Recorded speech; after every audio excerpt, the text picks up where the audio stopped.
Bien, comienza nuestro bloque internacional. En Mega Noticias actualiza, como siempre, de la mano de Marianne Schmidt. ¿Cómo estás? Hola, muy buenas tardes. Con harta información, la primera de ellas nos lleva hacia los Estados Unidos, porque si el Congreso de ese país da luz verde al proyecto de reforma migratoria promovido por el nuevo presidente Joe Biden, será historia en esta materia, porque significaría que 11 millones de inmigrantes indocumentados que viven en ese país podrán adquirir la nacionalidad estadounidense en un proceso de 8 años. Esta reforma migratoria supone el cambio más ambicioso en el sistema en más de 3 décadas. 30 años.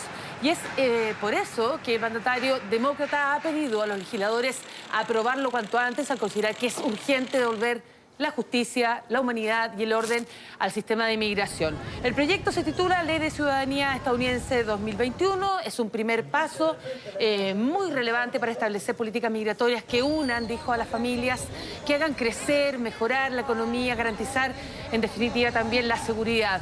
Supondría también garantizar la ciudadanía de esas personas, en su mayoría procedentes de México y Centroamérica, después de un proceso de 8 años, como te decía, y que cambia radicalmente con la política del gobierno anterior de Donald Trump. La última iniciativa comparable se aprobó el 86, al año 86, con un proyecto de ley firmado por el entonces presidente Ronald Reagan, que legalizó a 3 millones de indocumentados. El 2013 la administración Obama intentó hacer lo mismo, pero no tuvo éxito. ¿Y cuál es su pronóstico ahora? Bueno, que los demócratas cuentan con frágiles mayorías en ambas cámaras, por lo tanto, se trata de un objetivo muy difícil. Y vamos a seguir en ese país porque las nevazones, las bajas temperaturas, sobre todo en el sur de Estados Unidos, están provocando daños severos en las infraestructuras y obviamente también en los cortes en el suministro eléctrico. Es la ola polar que ya deja 38 víctimas fatales, ya 100 millones de personas afectadas por estos apagones. Uno de los estados más golpeados ha sido el de Texas, donde los termómetros marcan hasta los 25 grados bajo cero. Y una ola polar muy prolongada también en el tiempo. Exactamente. La demanda de gas natural, Claudia, como fuente de electricidad, subió con esta ola de frío, evidentemente, y está afectando sobre todo a Texas y al norte de México, pero el suministro cayó por los suelos, disparando los precios del combustible hasta en un 7.700%. Eso es muchísimo. Debido a esta situación, el gobierno mexicano también teme que le corten el suministro. Claro. De hecho, las heladas en Texas congelaron además los ductos que transportan el gas natural hacia las plantas eléctricas mexicanas, lo que el lunes pasado provocó un corte masivo que afectó a casi 5 millones de personas en México. Bueno, en medio de esta crítica situación se generó una polémica que escaló al ámbito político. Primero, la renuncia del alcalde de Texas, después de ser criticado por afirmar que solo los fuertes sobrevivirán a la tormenta. Imagínate el mensaje que envió a la comunidad. Y también el viaje en el que veíamos del senador republicano Ted Cruz a Cancún en plena crisis. Previamente, el mismo legislador había animado a la población: quédese en su casa para estar a salvo, abrace a sus hijos. Sin embargo, él hizo todo lo contrario, viaja a este popular destino vacacional en México con su familia.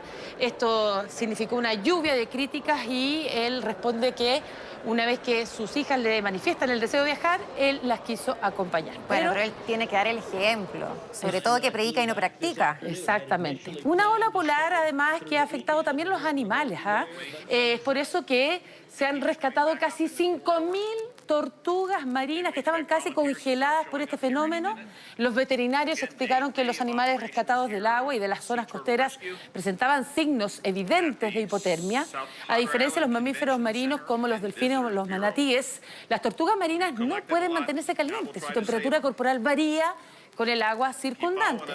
Han sido trasladados en barcos, camiones, incluso en autos particulares que los llevan inmediatamente a los distintos refugios para que sobrevivan. 5.000 tortugas. Ahora, qué bueno que se pensó en esto, en todo caso. Exactamente. Ya hay algunos decesos muy lamentables, sobre todo en las personas que hablamos de la cifra de 38 víctimas fatales. Se ha sumado un niño inmigrante hondureño en las últimas horas. La mayor dificultad que presentaba la vacuna Pfizer-BioNTech ha sido resuelta. Esto es una noticia tremendamente positiva. Ahora ya no necesita un almacenamiento ultra frío entre 70 y 80 grados bajo cero. por un periodo de hasta 6 meses. Claro, sino eso que, hacía la logística súper complicada. claro, ahora la compañía estadounidense y alemana ha precisado que puede permanecer a una temperatura de entre menos 15 y menos 25 grados Celsius.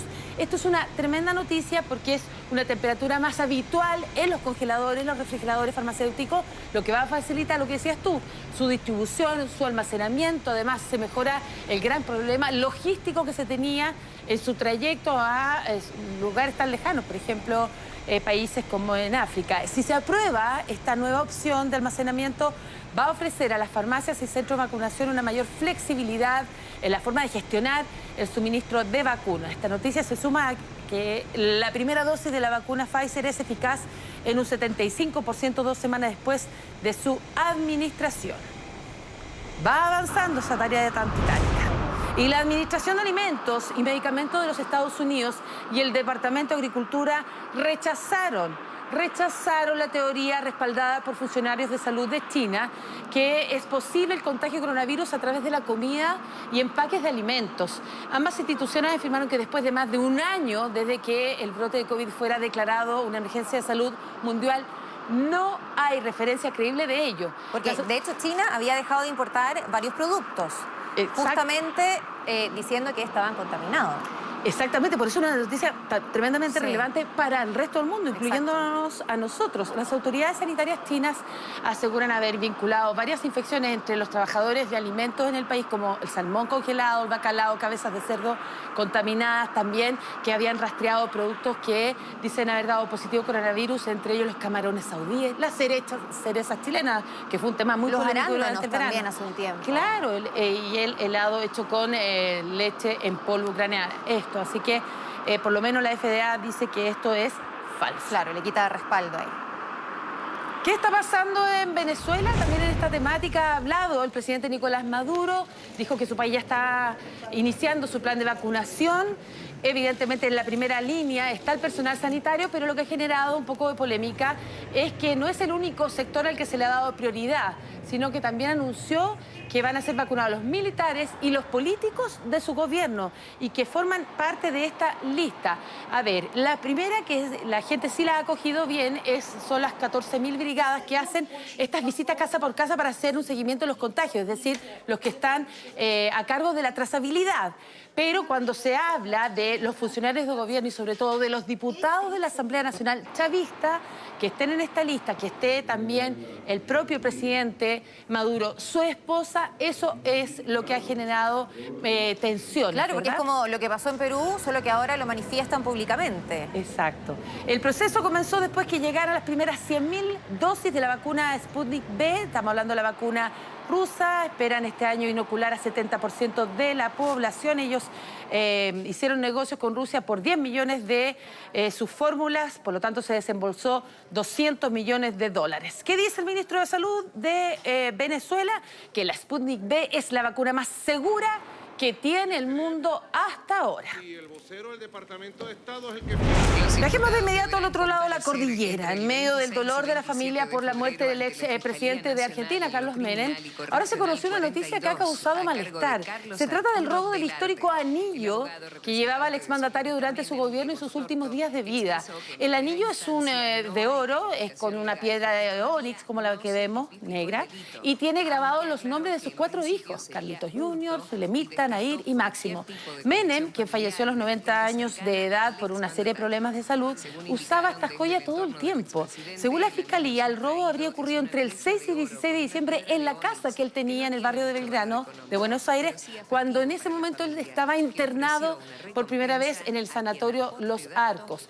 Ha hablado el abogado de la familia, dijo que la investigación está muy avanzada y que es inminente la detención de las personas involucradas en este robo. El entorno directo, finalmente, de Carlos Menem, su gente de confianza. Y mira que no es tan directo, porque dicen que ya han declarado 15 personas. Son los enfermeros, asistentes y empleados, ahí está un poquito más directo, del ex mandatario. Bueno, el anillo en realidad no era el original, que le había regalado su padre Saúl, que están respetando esta tradición familiar árabe, sino una réplica, porque él había perdido en el año 89 cuando asumió como mandatario. Y es allí cuando su hija Zulemita decide hacer esta réplica y que la utilizó todo el periodo como jefe de Estado y como senador hasta sus últimos días. Me recuerda un poco a lo que pasó con Maradona, donde ahora su entorno, las enfermeras, su psicóloga, todos están siendo sumamente cuestionados como eventuales responsables de negligencia, de haberlo hecho, en el fondo, quedar en este estado por el consumo de alcohol, drogas, en fin. Vamos a ver qué pasa con el anillo. Exactamente. Y esta es una noticia que ha causado sobre todo revuelo en Gran Bretaña. La reina Isabel II ha sido quien lo comunicó.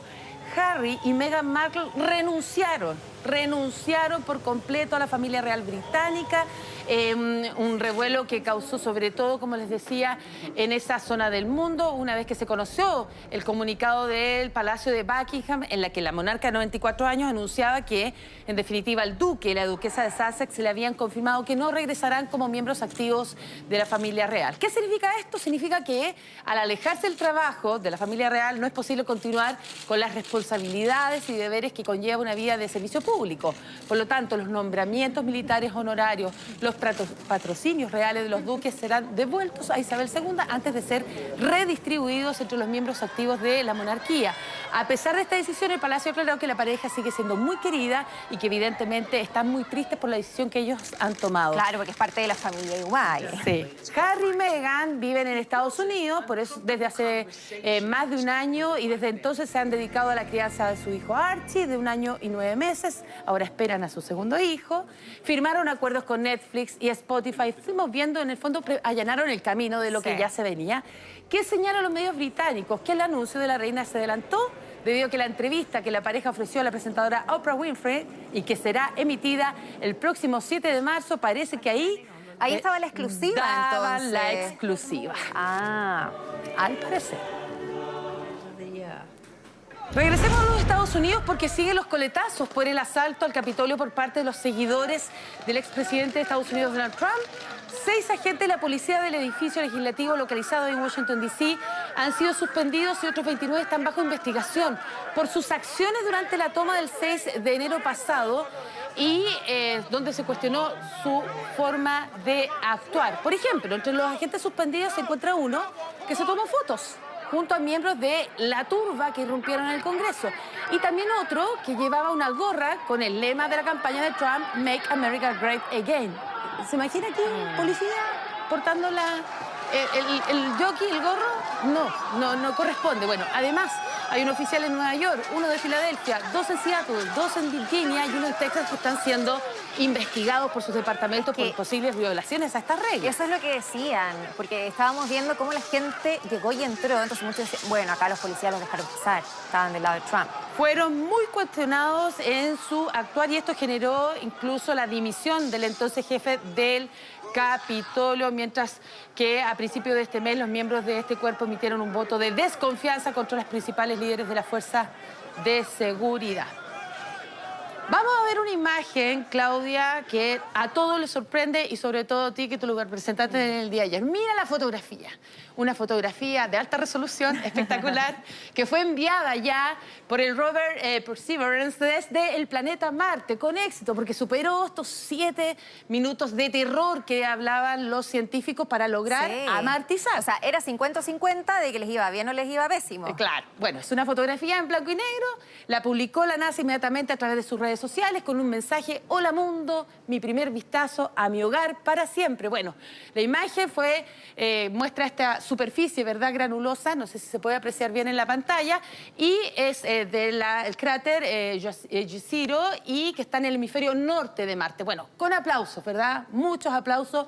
Reaccionaron ayer los científicos de esta agencia espacial norteamericana al ver que, en definitiva, el rover se posó con éxito en esta superficie marciana, convirtiéndose en el 5º de estos vehículos que explora el planeta rojo. El nerviosismo que había en esa sala, porque eran 7 minutos desde que entra a la atmósfera y hace este aterrizaje, ¿no? Un frenazo en la velocidad. Frenazo, exactamente. Y lo que tú mostrabas, que esta foto es donde se posó finalmente, que es una zona súper complicada, que era básicamente un lago, pero hace 3,5 billones de años, imagínate. ¿Y por qué era un lago? Justamente es la zona donde van a explorar para tomar estas muestras, que es lo inédito de esta misión. Claro, ya hay twitters, dijo: estoy a salvo en Marte, Perseverance te llevará a cualquier parte. ¿Por qué? Porque uno lo puede seguir.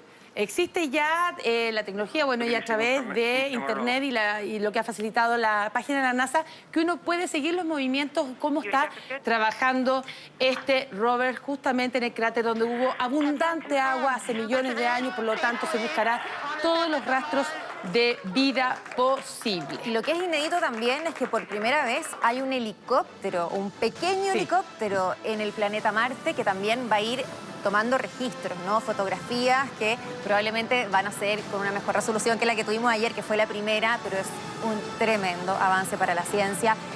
Y que claro, este es el punto de partida, porque acá el rover va a tomar muestras que dicen, bueno, en la NASA discrepan un poco, entre el 2026 y 2030 habría otra misión muy, pero muy ambiciosa de retornar con las muestras a la Tierra y analizar. Exactamente, y los grandes hallazgos que va a reportar en los próximos 3 años de funcionamiento. Y un helicóptero que más bien parece un dron. Un dron, parece un dron. Exactamente. Yo sé que esto te va a gustar. Y de hecho me Como encanta. experta, ella que habla francés y todo. El pan baguette es un símbolo de Francia tan representativo como la Torre Eiffel y podría unirse pronto a la lista de patrimonio inmaterial de la UNESCO. Bueno, sí, rico, aromático, crujiente, ¿cómo no? Compite contra 2 rivales franceses, los Tejados Desincados de París y el Festival de Vino de la región de Jura. ¿Lo pronuncié bien? Sí, perfecto. Bueno, Perfecto. La ministra de Cultura de Francia hará su recomendación al presidente en marzo. Los panaderos, esta confederación, aseguran que la lista de la UNESCO protegería un conocimiento que ha pasado de generación en generación. La marca del patrimonio inmaterial de la UNESCO busca reconocer tradiciones orales, artes escénicas, prácticas sociales, rituales, método de artesanía tradicional, en fin, abarca formas ancestrales de hacer, por ejemplo, los panes planos en Irán, Kazajistán. También ha reconocido la artesanía de detrás de 1.500 o más cervezas elaboradas en Bélgica, la cocina tradicional mexicana, como no, al igual que el arte napolitano de hacer girar la pizza, así que nada es imposible. Ahora sería la baguette. Sí, ahora qué pena que tenga que competir con los techos de zinc, que también son tan bonitos y tan característicos de París, donde es una ciudad como muchas en Europa, donde en vez de echar abajo lo antiguo, lo preservan, ¿cierto?